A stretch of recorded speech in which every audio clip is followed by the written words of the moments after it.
what is the worst thing that happens there is kind of like the conversation I've had with a couple people who are like super anti-church. Actually, two of my best guy friends are like 100% atheist, like anti-church, and I feel like I'm in their life for a reason. And it's maybe to be like an example as close to Jesus as they can see, but also just to be able to ask them, like, what is it about it? And a big thing that comes up for them is always like the people, obviously, like watching the people who are in faith and then having problems or not being perfect and then judging that by that.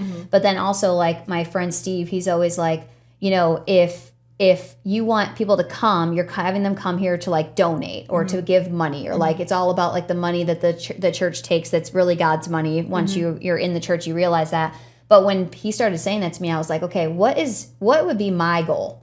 Like when I ask someone to come to church, what is the worst thing that's going to happen to that person? Right? Like I'm not getting paid for them to come, right? If that's what people think, like, no, we don't have a referral. There's no referral code for church where it's like, you're just inviting me to church because you want me to put my money there. It's like, I'd love for you to donate your money that is God's, but I'd love for you to be able to give to other people and not just focus on yourself, of course. Yeah. But what is the worst thing that could happen? Same thing with, for me, believing in God.